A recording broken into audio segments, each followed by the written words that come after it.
अहान खुद इस पूरे गेम का मास्टरमाइंड था। और अगर वो मना कर दे तो? शौर्य को लगा जैसे अहान उसकी बातों में आ रहा था।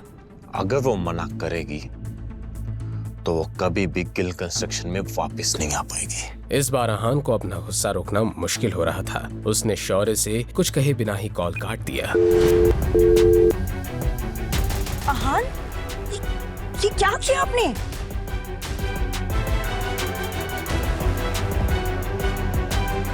क्या शनाया अहान से नाराज हो गई थी?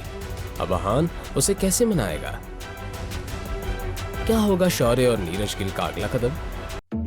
जैसे ही अहान ने कॉल काट दी, शौर्य ने गुस्से से अपना फोन ही फेंक दिया। बस बहुत हुआ। तुम्हारे दादाजी ने तुमसे कहा था कि शनाया से माफी मांगो, लेकिन पापा मैं कैसे? अब जब मैं खुद उस शनाया से बात करना चाहता हूं तो वो नखरे दिखा रही है। और रही बात उस अहान की, तो वो मुझे गुस्सा दिलाने का एक भी मौका नहीं छोड़ रहा है। और शनाया के घर जाके सीधे उससे माफी मांगो। पापा, उस शनाया से माफी मांगकर मेरी इज्जत की क्या रह जाएगी? तुम्हारी इज्जत जरूरी है या स्प्रिंग कॉर्पोरेशन की डील? ठीक है पापा। शौर्य नीरज गिल के साथ शनाया के घर आने के लिए निकल गया। ये तुमने क्या किया? शनाया ने अहान से सवाल करते हुए कहा। बहुत अच्छा किया, उस शौर्य के साथ ऐसा ही करना चाहिए। शनाया अपनी बात कहते हुए मुस्कुराने लगी। बहुत देर तक दोनों यूं ही हंसते खिलखिलाते हुए बात कर रहे थे। कब शाम हो गई पता ही नहीं चला। मिसेस यामिनी गिल भी हॉस्पिटल से घर आ गई कि डोर बेल बजने लगी।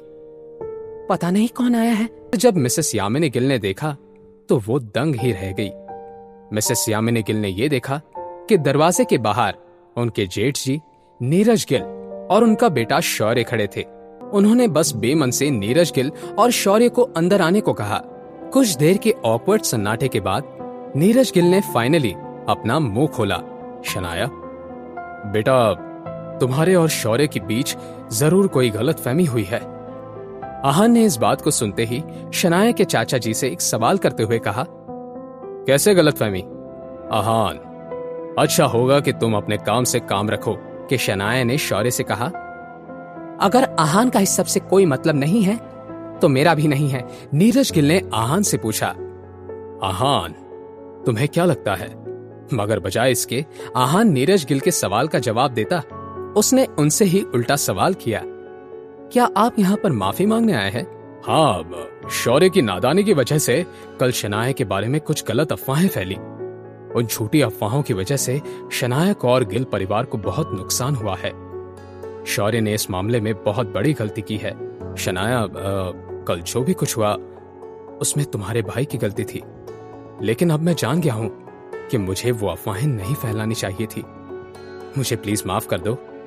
मुझे उम्मीद है कि अपने बड़े दिल से इस मेरी गलती को तुम माफ कर दोगी। शौर्य, क्या वो बस अफवाहें थी? शनाया, तुम क्या कहना चाहती हो? मेरा कोई मतलब नहीं है। शौर्य, अब तुम यहां से निकल जाओ।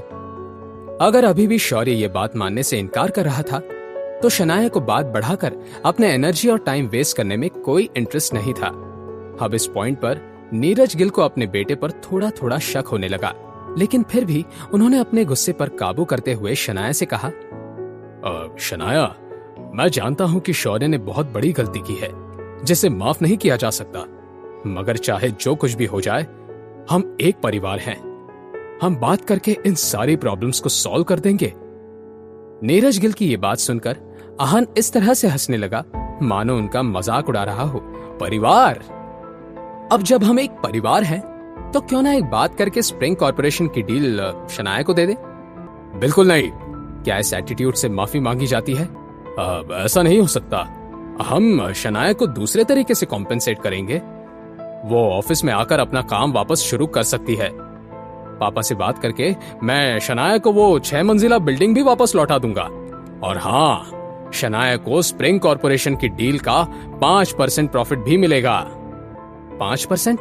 लगता है कि शुरुआत से ही तुम अपना और हमारा वक्त जाया करना चाहते हो। अहान, क्या तुम जानते हो कि पापा से माफी मंगवाने का नतीजा क्या हो सकता है? नतीजा?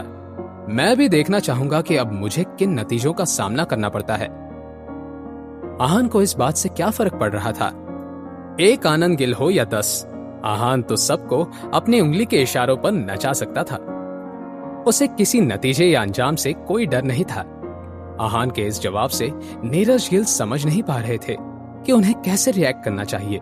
तो फिर ठीक है, उम्मीद है कि जब तुम्हारे सामने मुश्किलें होंगी तब भी तुम इतने ही बेफिक्र और बेशरम बनकर उनका सामना करोगे। मगर अब वो आहान और शनाया की होने वाली हालत को सोचकर एक्साइटेड हो रहा था। अपनी बात कहने के बाद शौर्य और नीरज गिल वहां से चले गए। उनके जाने के बाद जब आहान ने पीछे मुड़कर देखा तो मिसेस यामिनी गिल उसे गुस्से से घूर कर देख रही थी। आहान, तुम किसके भरोसे पर ये सब कर रहे हो? कौन है जो तुम्हें मदद कर रहा है? नहीं तुम हो, कोई भी मेरी मदद नहीं कर रहा है। क्या तुम्हारे पास कोई बैकिंग नहीं है? तो फिर जेठ जी की बातों को मान क्यों नहीं लिया? अब शनाया ऑफिस में कैसे लौट पाएगी?